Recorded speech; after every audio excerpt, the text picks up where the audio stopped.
Yo, what's going on, everyone? Welcome back to the XForceGlobal channel, back with another Bitcoin analysis. Since we got a lot of love from our previous video, I'm going to be doing another quick update on Bitcoin's price action as we now have finally filled the CME gap on spot. That's the key, on spot. What does this mean going forward? That is what we're going to discuss in this video along with my updated Elliott Wave counts. Now, another reminder, if you want to see more of these Bitcoin updates, please make sure to show your love like you did for the previous video by hitting that like button and also subscribing to the channel to get the latest updated wave counts. Thank you very much. Now, for the most part, I think I have done my duty overall to explain the direction of how I thought Bitcoin was going to unfold. And I think that's going to be the key message here, ladies and gentlemen. That is how the Elliott Wave Theory should be interpreted. It is a theory after all. You'll never have perfect entries nor exits based on wave counts alone, but the general direction we have been expecting to fulfill is 57 to 60K Bitcoin is what mattered. Now, what happens on from here is going to be without a doubt heavily subjective as bears and bulls try to fight over some major important Fibonacci levels. Do we continue with the narrative, or do we need to start creating alternatives for a more aggressive bearish interpretation and approach? Of course, you need to have a mixed balance approach, but remember, these are the levels we were looking for. So it's obviously best to work with the original narrative, get invalidated if we do, and if in the case we do get invalidated, we can always work on top of that since the overall direction has been achieved and we have a much higher risk reward at this current time of recording. So back onto the topic, CME gap filled on spot, but not filled on the opening of the CME. What does this mean? For now, I just expect Bitcoin to range as markets do find these levels to be an interesting support, regardless being a bear or bull. But anything could really happen, right? But based on the wave counts alone, although not perfect since the drop didn't really create any transitional waves as explained in the previous video, to help our wave to expand both in time and also creating some kind of more structuralized three-wave move, has for the most part been completed. Now, we have two ways to interpret this that we also discussed in the previous video, either as a possible sharp 1-2 like we have here, or a possible 1-2 flat that has also for the most part fulfilled its duty and is now at peak validation. So that's what I mean by risk management. If you're at peak validation, there's a lot more high of a chance to follow the original narrative, and if that doesn't follow suit, then at least we know that we've tried our best at peak validation, and that's the key of the Elliott Wave interpretation. So I believe these are the only two ways we're going to be counting this current move down going forward, at least for the time being until we find some kind of termination point or at least some kind of relief rally. But for the time being, like I've said, this current count that we have here, we are utilizing this current top as the absolute top for the termination point of this wave one. So what that means is we have to have some kind of three-wave move to the downside for here. Now, I did also previously discuss in the video that we could have also been working on a WXY. I don't think that's even the case anymore, just because of the severity of this drop. I think the only way we're going to be able to count this right now is via this possible sharp ABC, and then we're out of here. Because anything as a WXY interpretation at this point has to be either flat, but it's not going to be some kind of WXY that comes back down, because at that point we're going to be pretty bearish if it starts to come back into these territories. So if that's the case, right now we're looking at a possible actionary wave of a wave A with a 5-wave move down as interpreted as such. As you see here, we have a very short wave B, not in time, but also a very obscure looking wave B that originally where we anticipated this to be a B wave, but didn't happen. So this has to be our B wave now. And this move here was obviously impulsive. So that created our second actionary wave for that wave C of the intermediate degree here. Actually, it should be a primary degree. Let me redraw that. So if this primary degree has now been completed, what are we looking for? Well, first of all, like I've said, we have filled that CME gap on spot, and I think that is what everyone is currently eyeing.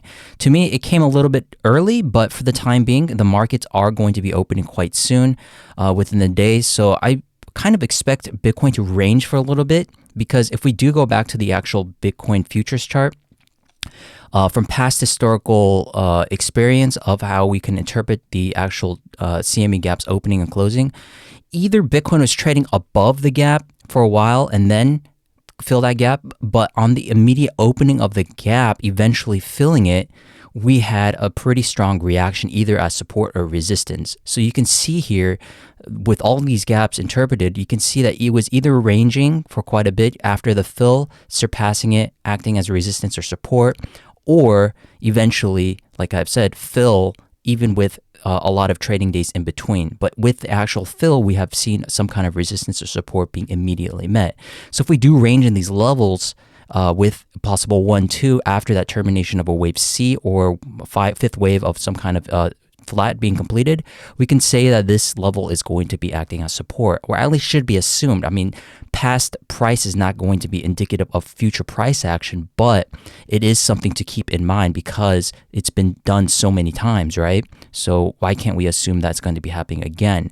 So if that's the case, if we're creating the assumption that we're going to be working for a possible 1, 2, even with a pullback, that CME gap should be eventually filled. And more or less with trading days in between, I think that that could be an also interpretation that the CME gap is going to be filled. Even if we do go lower, at that point, I think it's going to be a more bearish interpretation, but that would be a very strong anomaly or a peculiar kind of price action because we haven't seen Bitcoin do that for the past year or two. So this ABC is now deemed complete as my interpretation. I think we have a pretty clean 5-wave move down now for the C wave. Again, equality is what we're looking for waves A and C. So if you usually have your wave A, your partner, like for wave C, should more or less be equality or equal in length to your wave A, and that is what we got as well. And we've also surpassed it via a wick, hitting that 78.6% Fibonacci zone, which is the next Fibonacci zone after the 61.8%. So that is an okay spot and actually a pretty common target for Bitcoin and cryptocurrencies, where Bitcoin will do a 1-2 retracement into that 78.6, even down to this 88.6%. So if we do go down a little bit further and we actually get some kind of price reaction off the 88.6% Fibonacci level, that is also another possibility where we just come down for one more move and then we move out of here.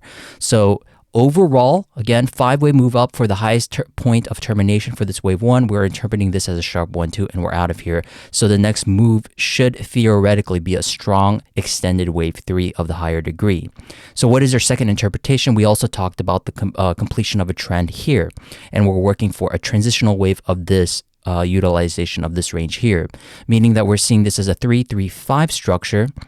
Now, this has to be interpreted as an actionary wave or a 5-wave move because, again, wave C's are comprised of 1, 2, 3, 4, 5 impulsive waves, right? Meaning that we're looking for this to be a 1, 2, 3, either as a flat or some kind of triangle being built here, and then this 5th wave has now been concluded as well. Now, another thing that I have also said in the previous video is that the pros to this is that this B wave pocket zone, known as the expanded B pocket zone, has been met very, very nicely in between the 123 and the 138.2%. So that is a very fantastic approach on how we have interpreted this move here. But surpassing the 1.618 was one of the most common targets for this wave C, but it has, very interestingly, from this current time of recording, is that it hit the 2.618, which is also the next target zone for a wave C to be heavily extended. Now, does this look good on the macro? Not necessarily, but you have to take into consideration for time on how you want to utilize your wave 2s and times. This has a longer time theoretically because we put our termination point here, so that puts our wave 2 a little bit longer in time. As opposed to this wave 2 of this sharp degree, it's quite sharp in nature, so theoretically we really need to get out of here, not even breaking this, but we really need to be breaking out of this range as soon as possible if we're going to be even taking into consideration for such a short duration of this wave 1-2. So this flat idea, like I've said, it's not the best looking.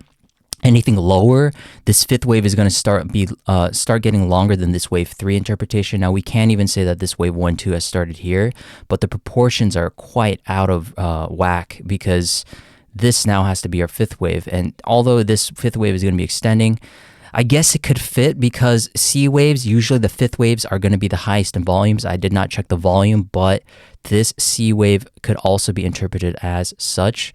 I don't know if we have any divergences. No, we don't even have any divergences. So yeah, it's very difficult to say how this is going to be interpreted because we don't really have any divergence between waves 3 and 5.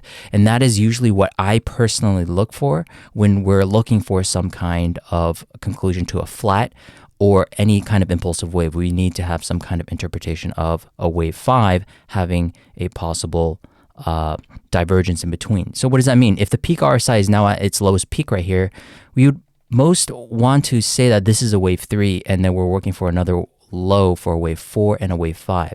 So that is also a possibility. We could have this wave 4 being created again of the intermediate degree, and then have this wave 5 being complete as some kind of divergence between waves 3 and 5, and then have that meet us at the 88.6% level of that next golden Fibonacci level, which is pretty much the maximum level of a wave 1, 2, in my opinion. Anything further than that, even reaching the 90%, even if it's valid, to me, it's not going to be a major possibility. But for the most part, that's how we're going to be trading this current region, or at least see how the market makers are going to be coming into the market and seeing if they could sweep this price action out of these levels here. So that is that. And then anything upon this, we've already discussed the CME gap. So that being filled on spot, the next level of interest for us to be taking into consideration is how this level is going to be breaking out. If we do get some kind of impulsive move out of here, a wave 1, 2 retracement, that should theoretically be trading at the time the CME has opened. That should fill the gap, and then we're out of here. And remember, the CME gaps, they're most interpreted on the daily time frame, not on the hourly or 4-hour. So anything on the daily time frame is what matters. Even if it's awake, it's considered filled. But for the time being, with the current data given, we have filled it on spot, and that's the most important thing, as this was acting as a magnet from our previous analysis. So for the most part, we have hit all of the validation points of this level here for a wave 1, 2. I believe we are at peak validation.